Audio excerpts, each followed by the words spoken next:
What's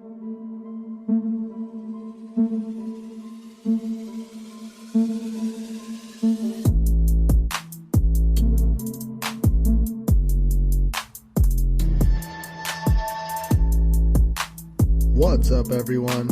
Welcome to the podcast. I'm your host, Isaiah Copon. It's June 3, 2022, and this is Lift and Learn episode 89. In this episode, I'll be talking about how long it'll take to see progress on your body. This varies from person to person, but in a few weeks or months, you should start to see changes. So maybe you're not looking at your progress carefully enough. I'll get into that one later. And then in the second topic, I'll tell you if you can actually hit the same body part every day. The answer might surprise you there. Before that though, I'll talk a bit about what I've been up to lately, and that might include fitness-related topics, and it might not. If you want to follow me, your host, on Instagram, it's isaiah.copon, and you can also check out my website, isaiahcopon.com. The podcast is on Instagram at Lift and Learn Podcast, on Twitter at Lift and Learn Pod, and also on Facebook. You can just search Lift and Learn Podcast. With that being said, let's get into it. One of the keys to making long-term gains in the gym, so like muscle or strength, and even for just overall health benefits, one of the keys to long-term gains is to switch up your programming every few months. Okay, so that's a pretty general statement, but let's talk about it right now, because I've actually been getting some questions about this, or some variation of it from clients or just people from the gym asking for a bit of advice. When someone approaches me with something like, how do I keep getting stronger? So something I'll always ask them, instead of just flat out answering the question right away, a little history of their own training is something I ask them about first, because that's important when looking at what to do going forward. And this also depends on the goals you have. So if your goal is to get as strong as possible, which should be a main focus in some kind of way at some time in your training, the best way to keep on making progress is to occasionally switch up your training program. You can't keep doing the same thing every time, like the same 3x8 routine, 3 sets for 8 reps. You can't just do that for over a year and expect to make the same kind of progress you were when you first started the program all the way to the end. Eventually, and it doesn't take that long, eventually you're going to hit a wall with your progress, and that's when it's time to switch the programming up. So if you were previously doing some 3x8 routine, switch up the volume somehow, maybe move to a strength phase where you're going maybe 4x5 on squats or whatever it is. You need to train your system as a whole, meaning you have to train sometimes in a higher rep range, sometimes in a lower rep range, and maybe sometimes more athletic-based training. You got to get all of those muscle fibers involved in your training to make the most amount of gains you can. Yes, if we're going by the science, the lower rep ranges will help you build strength faster. It'll make a slight difference, but if you do it forever, you're going to eventually stop making as much progress as you were when you first started doing the routine. That's when it's time to reap the benefits of a different kind of volume with your programming to continue to make progress. It's a good idea to switch up your programming before the plateau even happens. Actually, it might even be more beneficial. If on your current program you feel like you're giving max effort just to make a tiny bit of progress, that's when it could be time to preemptively change your program. So before you hit that plateau, changing your programming could actually be even more beneficial. If you're someone who seems stuck with their training right now, take a look back at your training, and maybe that means switching up some kind of metric in your training. It could be the amount of sets you're doing, the reps, the overall volume, the tempo of your exercises, or even the time you rest in between sets. There's so many little things you can do to change up your workout.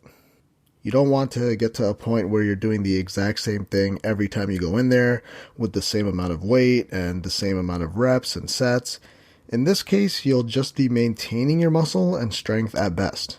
So make sure to switch things up every now and then, and that'll help you continue to make progress going forward. I was just telling this to my buddy who I saw in the gym this week. I was in the gym, and usually I'm just super focused. My headphones are playing just the right music. I love working out in the morning because there aren't a lot of people there, and usually the people in there are the consistent ones. Mostly everyone in there is just focused on their workout, But one day this week, I don't know what it was, I just felt super relaxed. Like I was still focused, but more of a calm kind of focus. And my workout went great. I had some in between set talks there with some people in the gym. Usually we just nod at each other and that's it, but I was feeling social that day, and this topic came up about continuing to make strength gains going forward, since that was his main goal. In his case, he was doing a 5x5 workout routine, but he's been doing it for over a year or something. So even though you want to stay in those lower rep ranges, maybe doing 3 to 5 reps per set, because the science says that those are where you can gain more strength and add weight to the bar. After doing it for such a long period of time, eventually you will hit a plateau, which is something I brought up to him. So he thinks he's maybe 10 more pounds that he could add to his lift before he hits that wall that I'm talking about. I just told him to switch that programming. I didn't tell him to do it right away, but I told him, you know what, in a few weeks it would be a good idea to do it so he doesn't get stuck. And there's other ways to judge your strength also without the need for hitting your max lifts every week. Calculated 1 rep max may not be the most accurate way to measure strength, but it's a pretty good indicator for anything under 8 or 10 reps, I feel like. It gets more inaccurate the farther you get from 1 rep, but looking at your training that way, like, okay, so doing 225 pounds for 5 reps is a calculated 1 RM of 262 pounds. So that means if you can hit 225 pounds for 5 reps, judging from that, there's some formula that you plug that into, and it gives you a theoretical number of your max being 262 pounds. But if you switch up the training and get to something like 205 pounds for 10 reps, so that's lighter weight, higher reps, that's still a calculated 1 RM of 273, which is more than 262. So you do still get stronger regardless of what kind of training program you're on. There's plenty of ways to make gains, not even just strength, but overall like health span or lifespan benefits by doing anywhere from 3 to 20 reps if you make the workout a bit challenging for yourself. So even going lighter with the weights that you lift throughout your sets, you can still build total strength. So it's not like you're sacrificing all of your strength gains when you switch to a higher rep range. So that's a little bit of my thoughts on that one there. I always see this guy, but we usually just nod and go about our day, the bro nod. I don't really like to bother anyone in the mornings because I usually don't have time to waste either when I'm in there. But I was feeling friendly this week, what can I say? And for my own training, that was the same day. I hit this 265 on bench for 5 reps. I'm chilling in this range right now. It felt great. I think by my 32nd birthday this year, hopefully before that, I should be lifting the most weight I've ever done in most of my lifts, which is pretty amazing since I've been working out for 9 years or so now. The last few training years have been tough though, man. I got injured in 2015, 2016, and then I had 1 or 2 good years of good training there, then injured myself in 2018. Oh my God. And then I got a bit strong again. I dislocated my shoulder. Then 2020 and 2021 was the COVID pandemic, so that really stalled my progress as well. Just brutal, man. So hopefully right now I can string a few good months of, training here. 2022 should be a good year for training. I always preach on here about mobility drills. So that's really what I've focused on for 2020 and 2021, and I think that paid off big time, actually. I surprised myself earlier this week. I was doing that one hamstring stretch where you're just standing up and then you reach down to touch your toes. I could never touch my toes, even while rounding my back. I seriously could get barely to halfway down my shin. Like my hamstring flexibility was just horrible, and it's always been that way, but I think because I spent so much time on mobility the past 2 years, because I've been stuck at home doing home workouts, I made sure that I didn't waste that time, so I was working on that as my goal. Something else to just focus on, right? It's paid off, because this week I just casually went down to grab my toes, and it was like it was nothing. My knees are slightly bent, yeah, but I probably added like 6 inches of hamstring or maybe hip mobility or flexibility.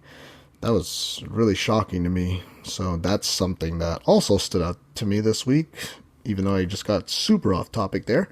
2022 should be a good training year. Maybe all-time PR soon. Cross your fingers for me.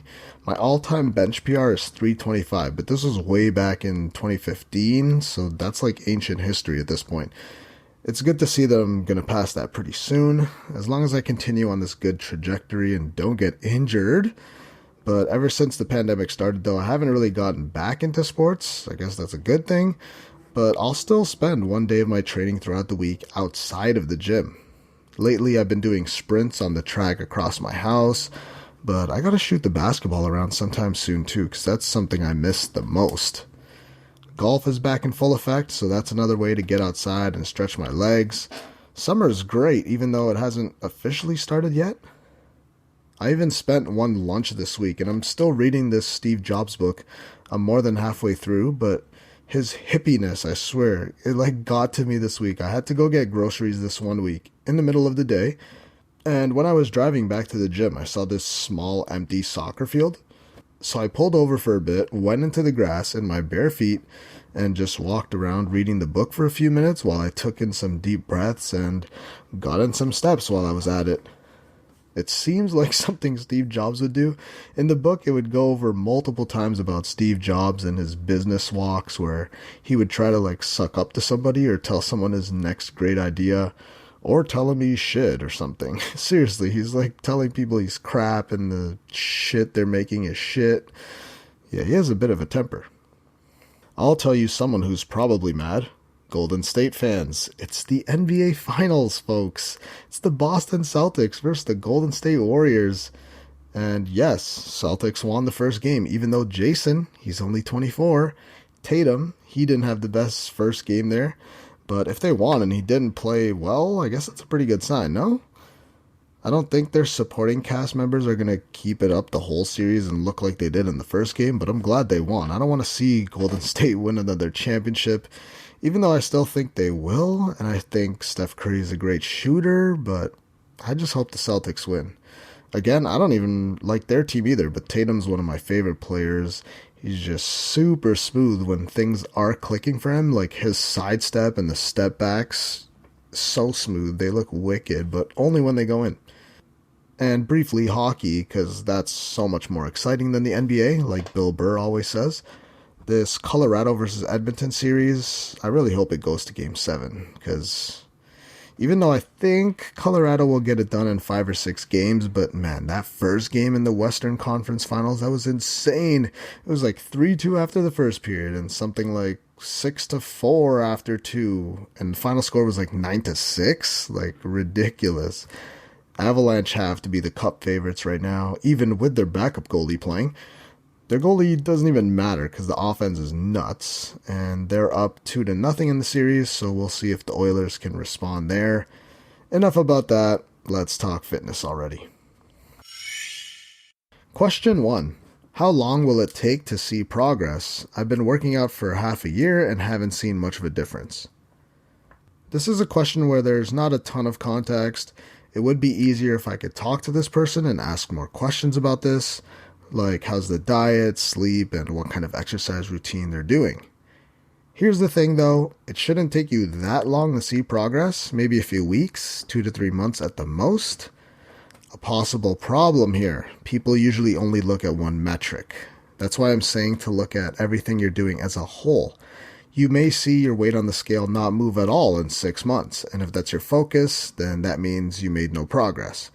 But this same person, whose weight hasn't changed one bit, or maybe just 1 or 2 pounds in either direction, this same person could also have been increasing strength in the gym. Now they're squatting 25 more pounds, or they notice that they're happier throughout the day, more energy, or they're getting better sleep, or you're someone now who's finally starting to make some of their own home-cooked meals throughout the week, so that means reducing the amount of fast food they're having and just making better overall choices. Those are compounding progress gains right there. Those kind of behavioral changes are exactly what you should be looking at. The progress is there, but you just have to be consistent with all of it and look in the right places. Just try to improve your life in those little ways, and they're going to pay off in the long run.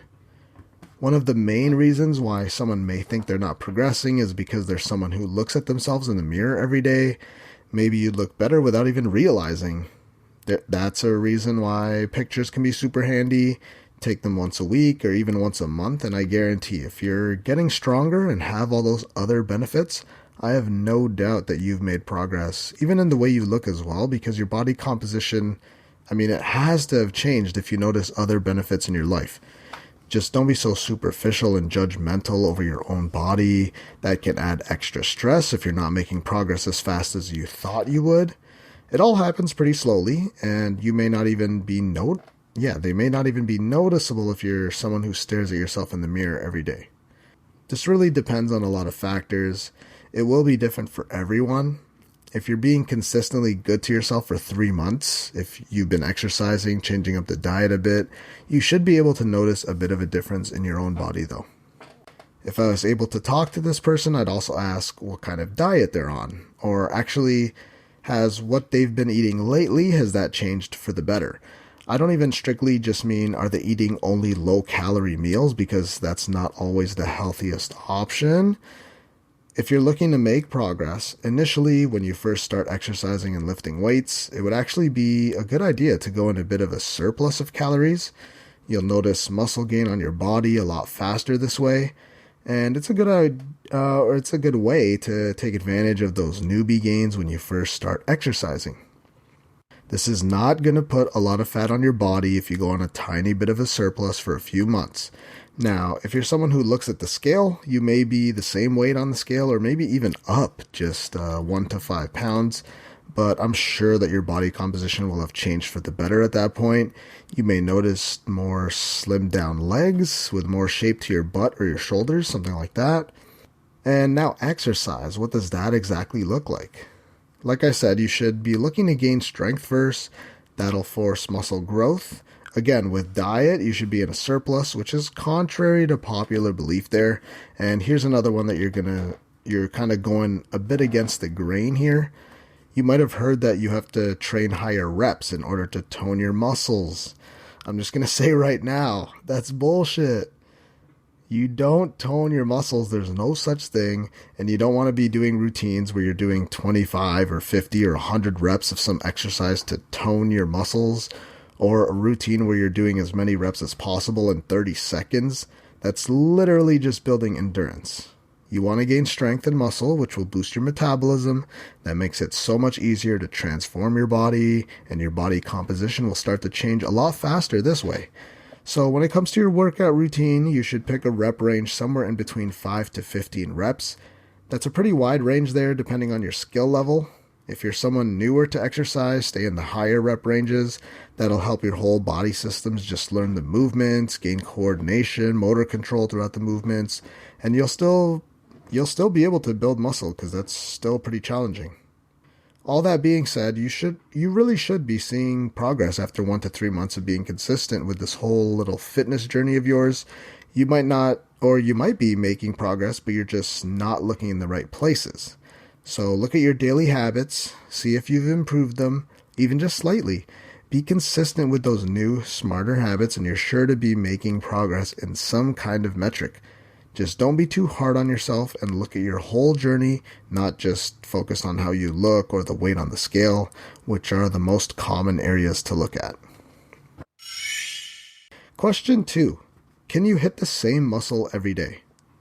So here's something I was actually wrong about as I was maturing my way through my own training and training others for so many years. I was always in the camp that was like, no, you can't train a muscle every single day. You need to give it at least 2 days or at least more than 24 hours to heal up. Recovery is important because that's where your body restores the muscle that you tore down. You need that time for your body to build up stronger than it was before.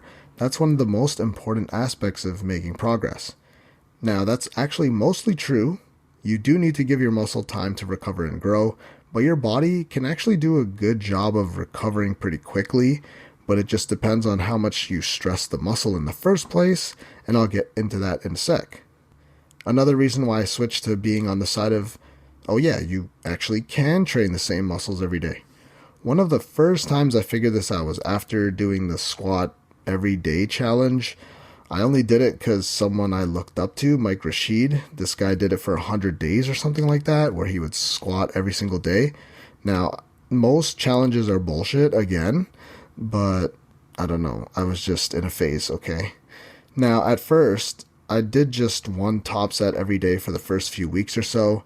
I figured I would just ease my way into this new style of training. I remember I was just getting back into squats because I had injured my ankles, so I felt like squatting every day would be beneficial for me because it would be like practice, basically. So at first, yeah, I eased myself into this. I added more sets to the routine when my body felt like it was easily recovering from the previous squat day from the day before. Looking back now, that was a super smart way actually to approach training like this. And the only reason why I started out doing one top set of squats every day, so a challenging set of 5 to 8 reps, the only reason why I did it this way was because I thought I would be sore after a few days of doing squats every single day and then I'd give up. But there was actually not too much pain and my legs actually felt good to go for the next day of squatting. Now, if you're completely new to exercise, I don't think it's a good idea to hit the same muscle every day regardless, but if you have a bit of experience, I think it could be a good idea to try it out every once in a while, and I'll talk a bit more about how to approach this properly though. If you are going to try to hit a muscle every single day, or back to back, then it's a good idea to really look at your overall training, zoom out a bit, because this really does depend on how much volume you're doing, so look at your training on a weekly basis. Doing this squatting every day routine, I did it for a while, and at first I was like, no, you can't squat every day, you're going to be too tired.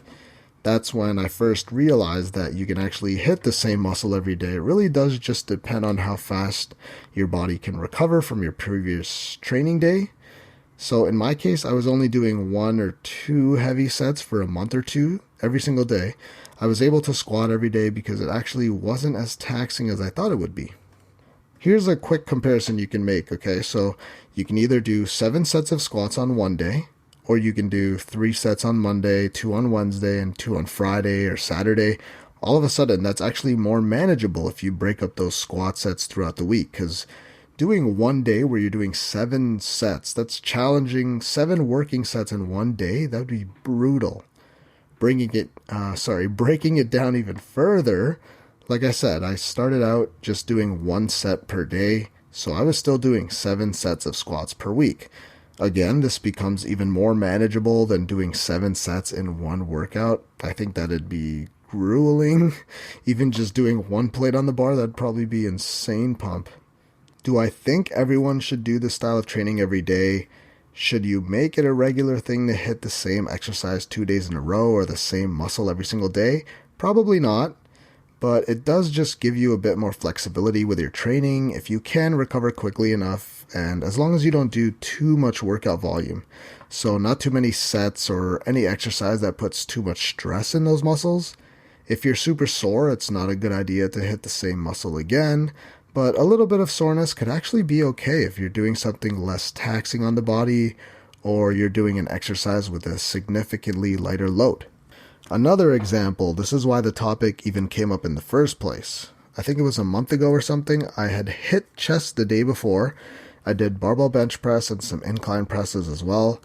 So the next morning, I wasn't feeling any crazy amount of soreness in my chest, but regardless, I was going to give it at least another 24 hours to recover. So I wasn't planning on doing anything chest related, which is how training usually goes for me. Well, when I got to the gym to work out the next day, I ended up catching up with my buddy who was there. We talked for a bit. He was doing chest cable flies, and I told him, yeah, sorry, can't hit that today because I hit chest the day before. And he was like, why not? I'm going super light anyway, just hop in, push some blood into that muscle, don't go too intense. So yeah, it's actually like active recovery if you do it properly. You don't need to hammer the muscle all the time to make progress. Some of those later days in between could actually help you recover more quickly, believe it or not. So yes, hitting the same muscle every day does depend a lot on the amount of training you do or your training on a daily and weekly basis. It also depends on how quickly you can recover from your own training, so there's probably some trial and error involved as well when it comes to figuring out if you can even do something like this. And be honest with yourself. Make sure you're resting enough between workouts throughout the week so that you're back to pretty much 100% or at least 90 to 95% recovered when you're hitting your next workout. Again, you got to make sure you progress enough, so your program should be completely tailored to your own body. If you feel like doing an upper-lower split or you're squatting 3 times a week, if you notice that you're consistently weaker on the last day of the week, on training your squats, for example, it could mean that you may need to give yourself another day or two so that you're fully recovered. So this does require a bit of some logic and reflecting on your own training. This is why tracking is great. The apps that they have now are actually amazing, even the free ones. You're able to look back at the history of your progress. They have charts that show your progression. So hitting the same muscle back to back isn't the worst thing in the world to do, but first figure out if you're able to recover quickly enough to even hit the same muscle back to back in the first place. That's going to really depend on the individual. I also don't suggest just maxing out every single day. That doesn't make sense to me. Regardless, training the same muscle every day is possible if you look at your training volume on a weekly basis. The sweet spot is somewhere between 6 to 20 sets per muscle group per week. Again, that's highly individual based, so just track your workouts and get stronger. And that concludes episode 89 of the podcast. Thank you for listening. If you really enjoyed the episode or my podcast as a whole, then please leave a review and comment on iTunes or whatever your choice of podcast platform is. Also, if you haven't already, you should hit that subscribe button because I'll be releasing episodes every Friday. If you want to follow me, your host, I'm Isaiah.Copon on Instagram, and you can also check out my website, isaiahcopon.com. If you want to follow the podcast, you can check out @Lift and Learn Podcast on Instagram, and there's also a Facebook page if you just search Lift and Learn Podcast.